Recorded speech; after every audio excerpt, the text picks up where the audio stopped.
আমি কয়েকটা বাবার ঘটনা আমার সাথে হয়ে যাওয়া সেই ঘটনাগুলো তোমাদের সাথে তুলে ধরছি। আমি কোনো দিন বলিনি, একটা একটা করে হয়তো বলবো সময় পেলে। তবে আমি এগুলো বলি না, কেউ বিশ্বাস করবে কেউ করবে না। সেজন্য আমি চাই না যে কেউ বাবাকে ভুল বুঝুক বা কেউ বাবার সম্বন্ধে কেউ খারাপ কিছু বলুক, কারণ আমি শুনতে পারবো না। তো আমি সিডনি গিয়েছিলাম, দুইবার গিয়েছিলাম। একবার গিয়েছিলাম আমার বৌমা ছেলেকে নিয়ে, আর আমার দুই ছেলে, বৌমা, আমার হাজব্যান্ড সবাই মিলে একসাথে গিয়েছিলাম। আর একবার আমি, আমার ছোট ছেলে প্রথমবার গিয়েছিলাম, আর ওর বাবা একসাথে গিয়েছিলাম। তখন বাবার কাছে বলে এসেছিলাম, যেটা চেয়ে এসেছিলাম, বছর ঘুরতে না ঘুরতে আমি সেটা পেয়েছি।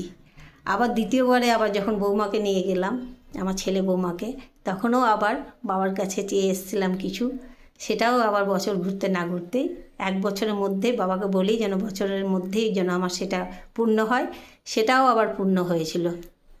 তো বাবার কাছে গিয়ে যে যায়, যেটা চায়, সেটা বাবা তাকে ফাঁকা হাতে ফেরোয় না, তার মনস্কামনা পূর্ণ করে।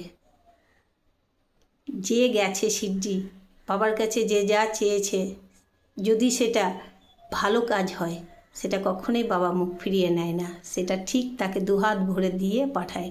আর বছর ঘুরতে না ঘুরতেই তার সেটা পূর্ণ হয়। ওম সাইরাম।